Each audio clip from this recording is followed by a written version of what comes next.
I'm in Fairbanks, Alaska, and I'll admit, after the struggles of the Ruby Mountains of Nevada, I'm more than a little worried. The new season in this new series is off to a tough start, and things don't look to get any easier on this hunt. Yet sometimes a friendly face is all it takes to raise your spirits and bring some much-needed optimism. And meeting me here is one of the friendliest faces I know, my lifelong friend and eternal optimist, Jerry Pritchard. Yes, just a second ago. Me too. Jerry and I met up after the first leg of a 3-part trek that'll take us deep into the Alaska interior in search of trophy moose. Well, I just talked to my wife. I'm going to miss my 25th anniversary, but it's still going to be just fine. That's an understanding wife. This is the deal. Jerry made the mistake of getting married on September 18th. And I was the best man in his wedding, and I tried to convince him the error of getting married in hunting season. But when you're 22, 23, love has a way of overriding the judgment of your friends. So this is like the 4th time I've messed up your anniversary, haven't I, with us going on a hunt? And this is the big one, one. From Fairbanks, we're going to travel by air to the little town of Galena, located on the banks of the mighty Yukon River, where waiting for us will hopefully be all of our hunting and production gear. Galena. Now all we have left is a 120-mile boat ride. Try to be an adventure.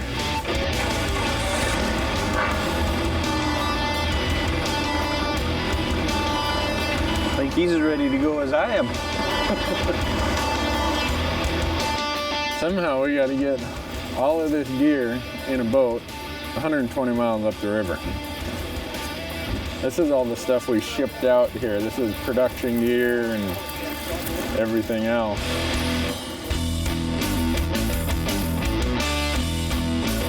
The goal is to load all this gear into 2 20-foot boats and motor 120 miles upstream, where we'll be dropped off at our campsite.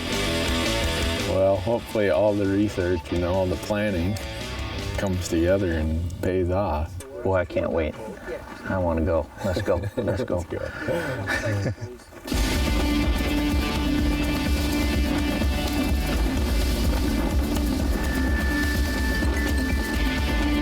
A 6-hour boat ride down the Yukon, then up the Koyukuk, and finally up the Coteau River gives a guy a lot of time to think.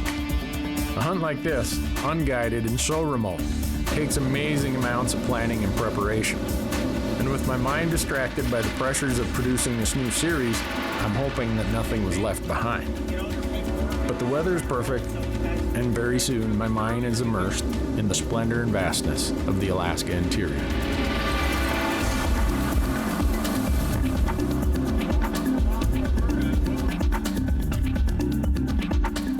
You know, once we got here, the important thing was it was late and get a camp set up, because you never know what the weather's going to do in Alaska. Camera gear. Whose idea was it to film this? As we unload these mounds of tripods, cameras, and production gear, the reality of what I'm trying to do sets in. Production and hunt schedules have forced us to come earlier than I would have liked, so the plan will be to cover miles and miles of river. But doing that with 4 guys and all this gear in one small boat is going to be a huge challenge. 12 hours to get to this exact spot right here. Yeah, I say we start whacking down some weeds and get tent set up as a minimum tonight. Yep. The rest of the stuff we can be organizing later, but... Yeah. Despite the marathon travel and the endless piles of gear, we make quick work setting up camp, because tomorrow we start our search for Mr. Big. Or at least that's the plan.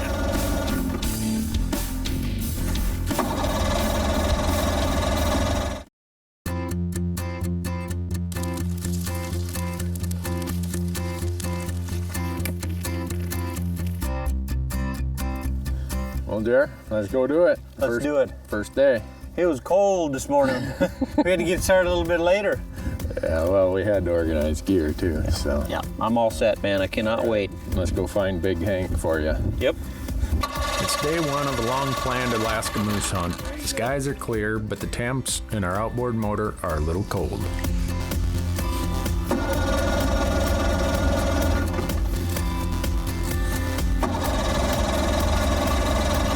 After a little Coaxing, the motor sputters to life and we hit the river in search of a monster moose.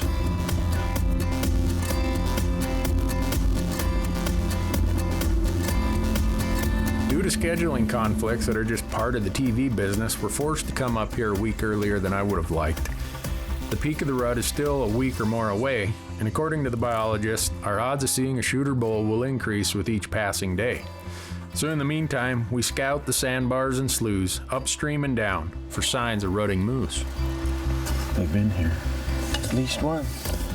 Looks like he wallered around, knocked down all that grass out here. How can an animal that big not sink completely to the bottom of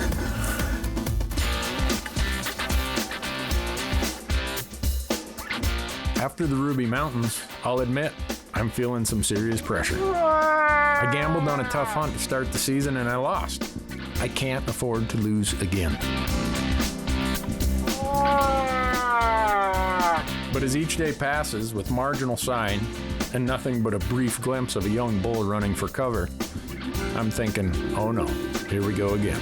You can't get up the bank. I've had a lot of theories in the last week. None of them have been correct, so.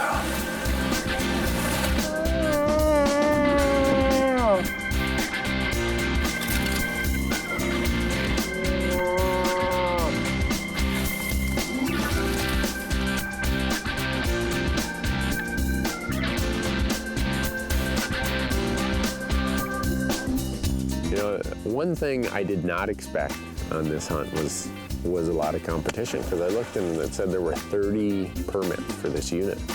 I had no idea people had the gumption and the desire to drive their boats 200-300 miles from other locations to get up here and do what's called a registration hunt. Alaska residents aren't required to have a tag to come and subsistence hunt in this unit. Most of them just drive up and down the river hoping that they find a bull standing on the bank. It's perfectly legal, and let's face it, it works. These people are running up and down the river full throttle. We see them with their rifles in hand, and That's proof right there. Well, we've been speculating that the vast majority of people have just been driving up and down this river and waiting for one like this fella to either be crossing the river or be standing on one of these sandbars, and judging by where the gut pile is and where that moose is piled up, I suspect that one was victim to somebody in a boat going down the river, which is legal. It's part of hunting public land anywhere. I mean, Alaskans are serious about hunting. They're serious about getting their meat. And so when you come up here, if you think you're not gonna have any competition, you're gonna be disappointed. Understand, you're gonna have other hunters. That's the beauty of hunting, is that in America, we can all come and do it. These aren't the king's moose, these are the people's moose. And these moose belong to the citizens of Alaska, held in trust by the state of Alaska. So everybody can come here and do it. But none of that simplifies our goal. Obviously, the moose have yet to migrate into the area, and with this much competition, our good calling and our good setups seem to bring in more hunters than moose.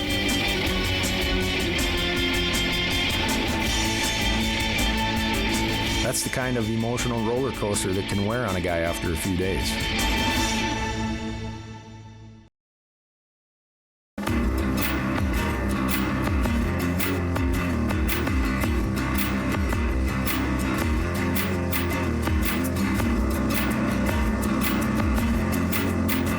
We're 5 days into our Alaska moose hunt, and I'm more than 20 days into my hunting season without even coming close to hanging a tag on an animal.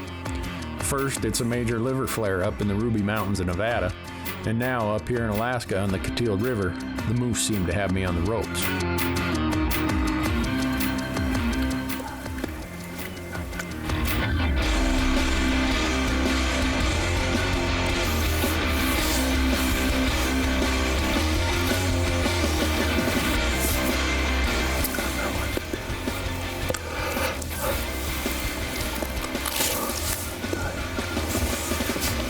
Working our asses off.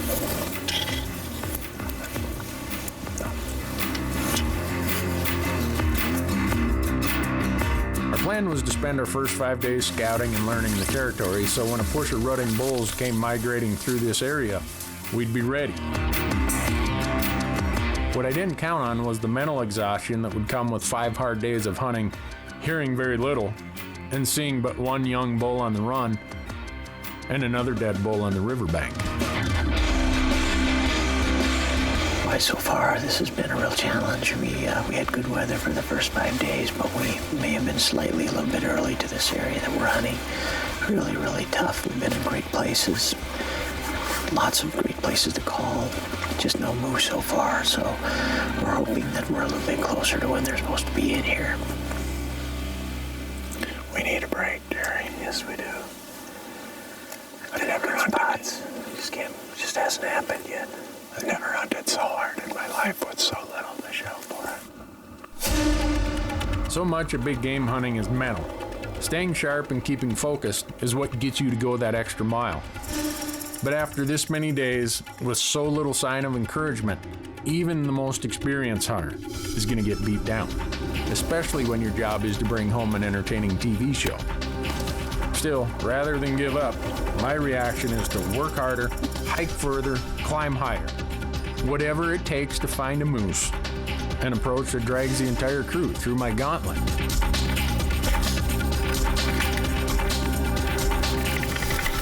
Randy has told me that us into a mess of aspens.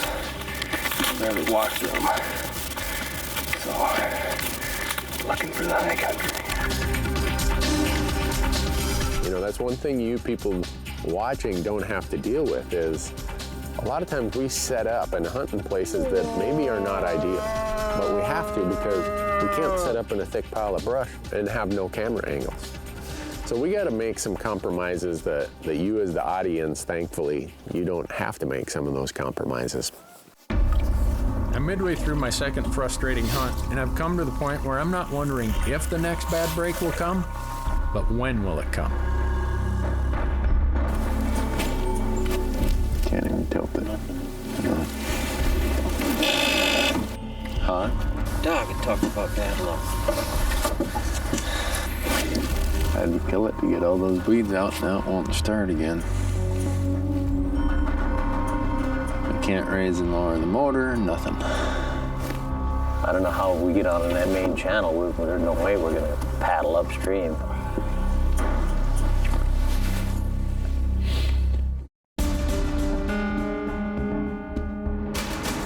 The Fresh Tracks crew is deep in the Alaska interior, nearly 6 hours by boat from the nearest village. And to get away from the other hunters, I've taken us way up this remote tributary. We didn't find any moose, but what we did find was more bad luck. With night approaching fast, we have an outboard that won't start. Well, I better see if it's got a pull start on it. I've done this before with lawnmowers and snowmobiles. Dang it. Frantic and frustrated, I worked to start this motor by hand, knowing how uncomfortable the night would be, spending it out here with no shelter and very little food. Oh, God.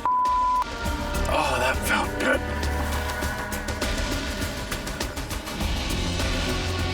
Yeah.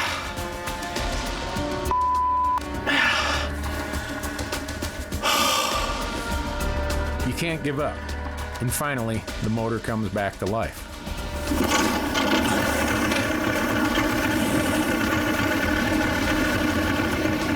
Everybody just sit down because we're getting out of Dodge. Drove back to camp, called the transporter and said, man, your starter isn't engaging. He's like, man, how can that be? That motor was just rebuilt, blah, blah, blah. I don't know what to tell you. I wish I could tell you that I'm creating these situations just for the sake of some TV drama, but I'm not. We intend to show you everything that happens in this show. Well, this is part of what happened. And as a hunter and as the host of this show, the frustration is starting to get to me. Next morning, I go down there before everyone's up and stirring, and I turn the key over. Starter engaged, motor starts. It's like, what's going on? Oh, well, no, I'm going hunting. I don't care what's going on.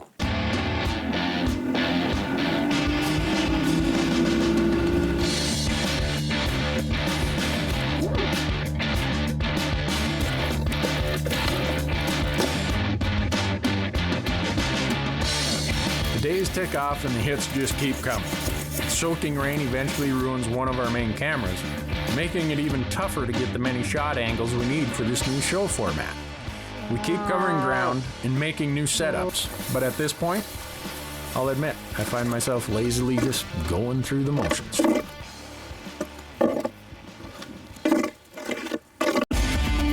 One of the goals of the new format is to show all of you that kill or no kill, every hunt tells a story. Every hunt teaches a lesson. Well, here's this hunt's lesson. I pride myself on staying sharp even under stress and adversity, but this week in Alaska, on the heels of a Nevada nightmare, has me very distracted. Still, even after a week of frustration, seeing more hunters than moose, I know better than to assume the next sound is other hunters. I finally hear some noise. It's probably another hunter. It probably is, but we can convince ourselves once we get closer. Right. So rather than move us into position and close the gap from where we first heard those moose noises, I hesitated.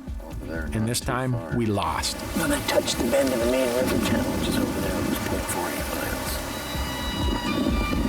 miles. Look, here it comes, here it comes.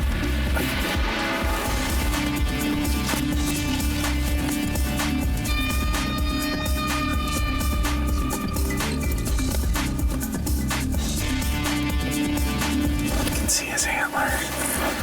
That's my goal. He's gonna come out from that tree. Okay, I see that one really tall one. He's gonna come right just to the right there. I see a rack. I don't see his body. It's in that tree. Yeah.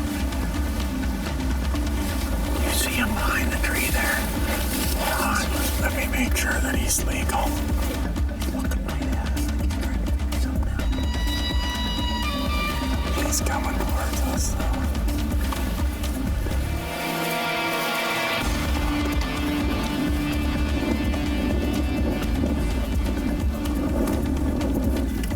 He knows we're here. He just walked over to the right. I can't see him now. I don't see him anymore. So we just sat there and waited and waited. I was so sure he was gonna be rutted up enough that he would disregard what he was smelling and would come in, or maybe he'd circle where we had a little more opening. No, never saw him again. There are lots of things I can't control out here. Fickle outboards, weather-sensitive cameras, or even all these other hunters chasing the same moose. But what I can control is my mind, my ability to close the deal when the opportunity arises. This time I let the mental challenges distract me, frustrate me, even dull my edge. And it cost us that trophy bull that we'd struggled so hard to find. I know some people will say, I can't believe they went all the way up the Coteau River and they didn't kill a moose. That's ridiculous. Sometimes that's how it goes. And if you're adding the complications of twice the number of people, twice the amount of noise, twice the amount of scent, all the additional gear, that's gonna make it a little more challenging. I still thought we were gonna be able to pull it off, but hey, we brought you a story. We're bringing you a story of what it's like to come through the wilds of Alaska and do a self-guided moose hunt. Anyone watching this could come here and you could do this hunt. A month ago, I was so excited to get this new show off the ground and so full of anticipation of what was yet to come. But now, after 2 painfully frustrating shutouts, I'm beginning to wonder if things are ever going to go my way. Alaska has served as a sharp reminder. Never give up on a hunt. Never. Always bring your A game. And now it's off to Wyoming, chasing pronghorn, and continuing my quest to find that next set of fresh tracks.